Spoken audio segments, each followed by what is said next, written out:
All right, it's recording. Um, what are we on? Page 6? I've lost track. This one's page 5.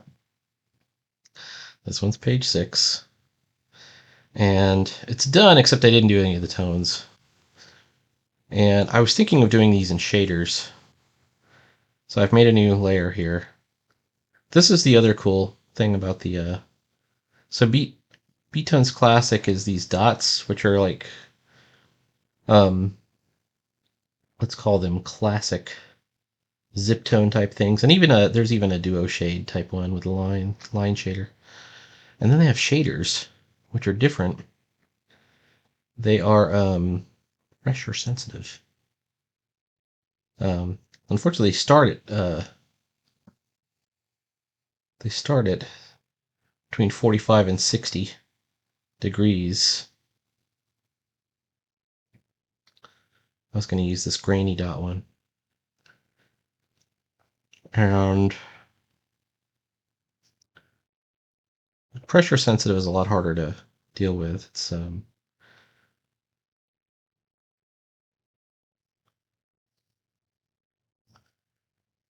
like Zipatone, you want to get the whole tone down in one swoop without you can't just brush it on and brush it on again, because you can see that as the dots get out of alignment, it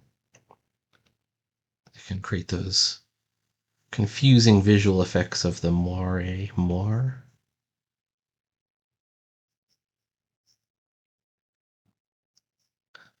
I've also been getting into more traditional stuff with my sketchbooking lately. Now,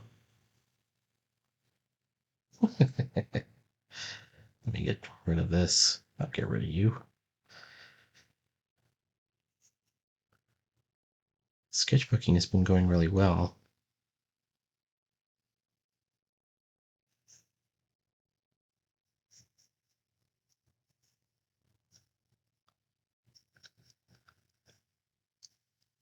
The new sketchbook. This one doesn't have a name yet. The last one was X is the Unknown.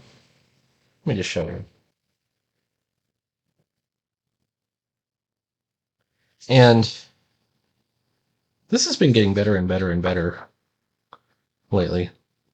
You can see I did a lot of this on like Drive-In Saturday, and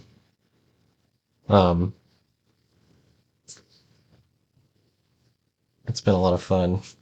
This one, I know this is rough, but I really like it because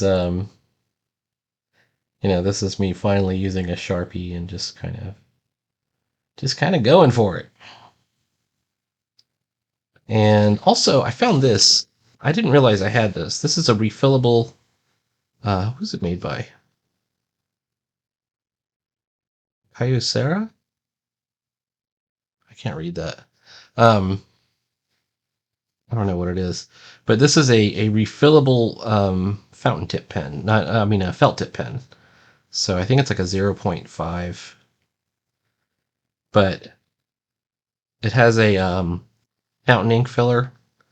So I've got this filled with platinum carbon right now, which is waterproof. So, and nice deep black. It's pretty good ink. I thought Borealis was good, but I'm liking that. So. And then I also got some other cool things. I got an octopus notebook, which is like an accordion notebook with 8 arms. And that just came in yesterday. And that's but an accordion. It's like when you fold the pages out, they kind of unfold. I saw Peter Hahn had a accordion fold sketchbook, and I liked it so much. I was wow, that's pretty cool. And mine's not completely accordioned up, but it is. It's got 8 accordion pages. That's why it's called the octopus. Okay, how's that look? That looks like a tone right there. Don't you take a tone with me? Let's tell you what, just to be consistent, what if I go to the Beattones Classic? I'll use the rough dot and I'll do this barn door. Make sure it's on there. So we can see that it's a different tone than the tones we're about to use. I want to use some of the tones on this magical area right here. It looks very likely that Adventure Awaits may be delayed because I'll be awaiting submissions from certain people. But I may just say, screw it and just do it myself. What does this combo brush read me? I don't know what that is. Oh. Can I zoom in? It must be like the how-to. All right. Let's use the shader again. Let's go back to the shader. Cancel. Grainy or rough? Let's go for this rough one. Oh, I'm grainy. Let's use grainy. Grainy, not granny. And you can be real subtle with it, because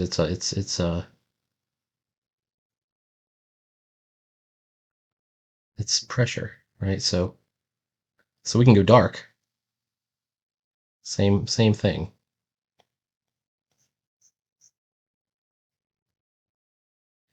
I just had an idea for this, but I have to do it with a smaller brush. Okay, let's say it's. I know they suggest going light to dark.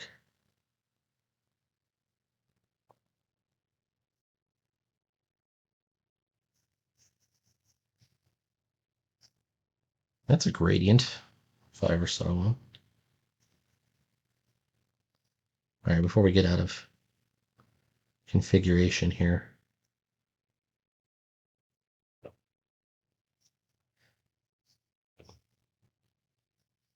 Go ahead and clean this up.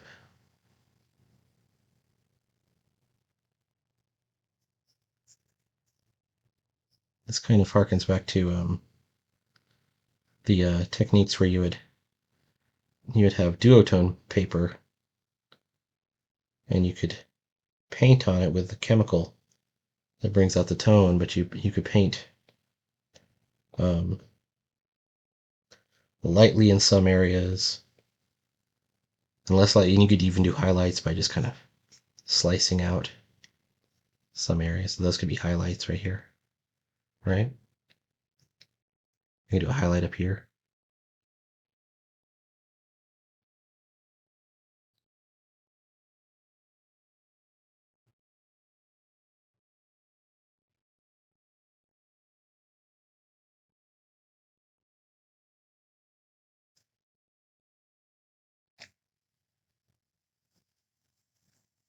It's looking pretty good. I've been looking at a lot of Darwin Cook and Bruce Timm, who are pretty well known for introducing graphic elements into an animation type style, simplifications into their comic stuff.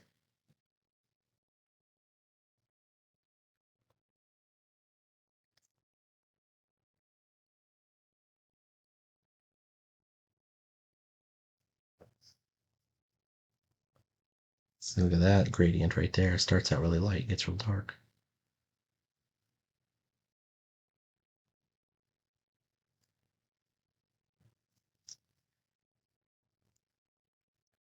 How about down here? How about on this panel? I don't know if you can see that.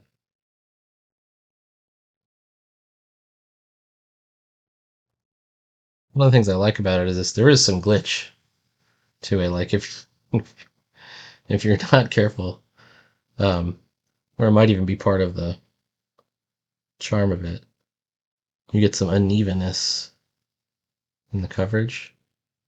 But I kind of like it. Like it happened on the prologue scenes.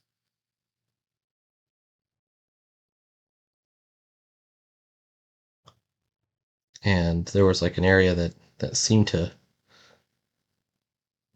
come in unevenly, and I ended up really liking it. I mean, I could have erased it and just done it over or something. I thought it was so cool though. I could even go a little darker on the underside of the hat. What if I just a little harder?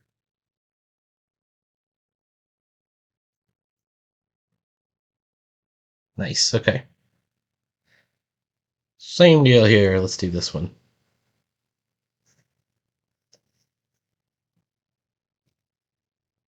I'm trying to be consistent with my pressure.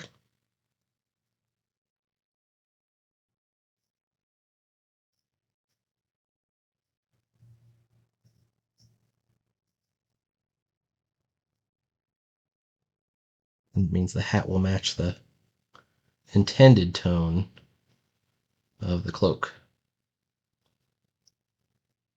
And here's a perfect subject for something like this is to a box, right? A box with two different tones. So I use my darker tone on this face of the box, and then I did this one slightly lighter. And then I could probably even do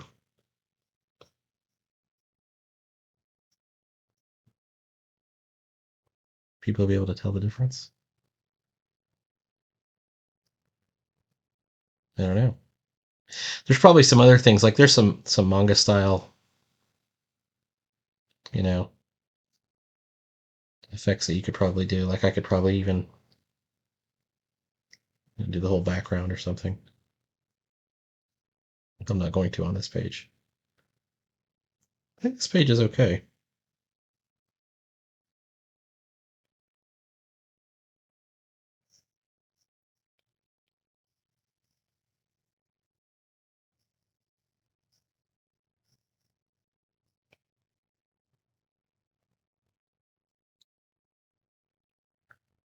I think we're selling the magic of it. All right. Now I can immediately tell you I have a little bit of a problem. And the problem is this: I don't have the next page drawn. Okay, where are we at? 12 minutes? 12 minutes and we don't have the next page on. Okay, so how do we do the next page? Well, since we went full bleed on the previous page, that means I will not be doing full bleed on the next page. I try to um, break those up with, have some kind of contrast. So instead, for page 7, we're definitely going to have, let me find my technical pen. I'm going to put in my margins. I use 1/2 inch to 1 inch margins. And I can tell you the whole purpose of this page, and then I'll have to figure out how to stage it. So on this page,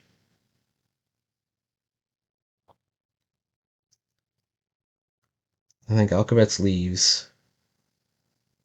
Balin kind of smacks Perseus for being a nerd. And then Perseus is going to go off in it's not a flashback exactly. It's a memory type of, not, well, a memory would be a flashback. It's not a memory. It's like, how do we do this? Let's use layer 3. All right, we're going to drop the opacity out. All right, so we're going to do the top 2 panels, not using too much room.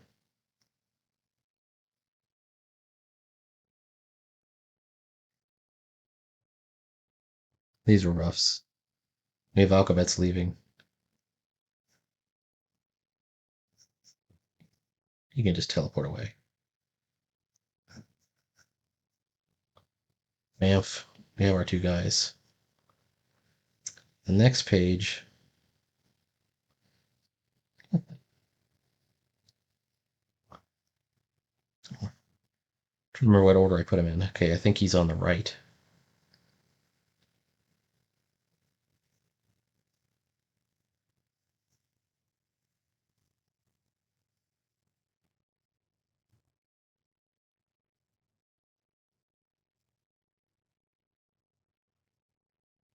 Perseus is laughing.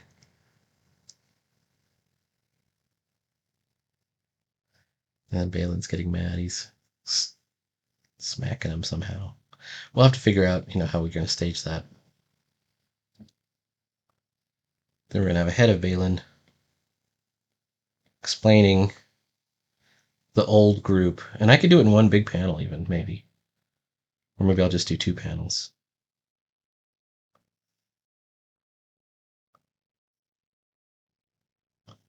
Well, let's line up for 2 panels. He's going to explain who the Retrievers were. The Retrievers were the old adventuring group that Alcabetz was even part of, along with Perseus's aunt, who I haven't named yet, Balin's uncle, who is a knight, Philora, who is the lynx that you saw in the prologue. And there's got to be one other character, and I haven't figured out what to make the other character. I was thinking it's going to be like it's got to be someone it can't be a thief because Flora's already a thief. And it's somebody who did not do well after the D&D group broke up. So this is like these were like a high level adventuring party, right? They're like the Justice League. He's going to be an arcane caster. The aunt is like a war mage or something like that, and she's going to be deceased. Balin's uncle is the original name I had for him was Quixote, and he was going to be basically a sort of caricature of a overly chivalric, pompous knight character. I might use a different name. We'll see. Philora, of course, we'll put here and here. And then this other character. And this character is important, but I haven't decided what the species is. He's probably a bard.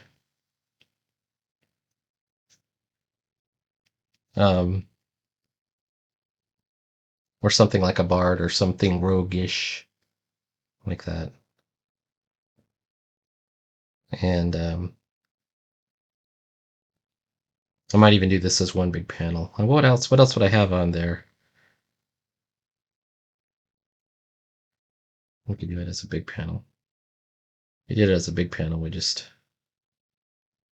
push this down further. Wait, not like that, like this. We have room for one big long panel down here. Now, luckily, we've got establishing shots well sprinkled already. So, like, this is, this is, we know we're outside of the house at this point, right?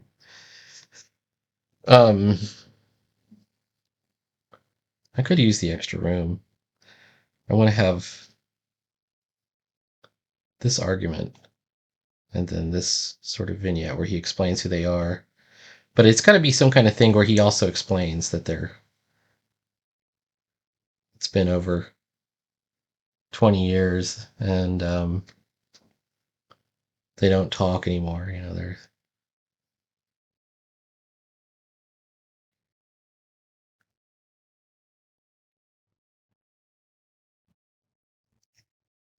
something like that. I think that's a good. You can't really read it. That's a good breakdown. So let's put some notes in here. Alcabetz leaves.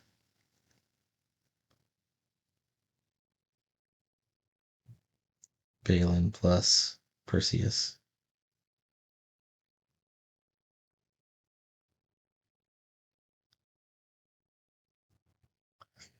Like we weren't impressed on us that these guys are like super awesome, these dudes, and that they were all heroes. And then there's got to be some kind of downfall where he's explaining, but they haven't been together for a long time. So I think that's the whole layout that we're going to go with.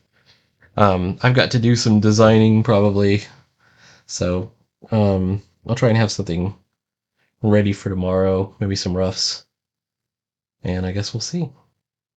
If nothing else, I could probably do the panel, draw the panel borders or something. All right. Talk to you later. Here, just have something cool to end this on. There's a finished page. They don't all look terrible. Here we go. But like this. That looks good. All right. Talk to you later.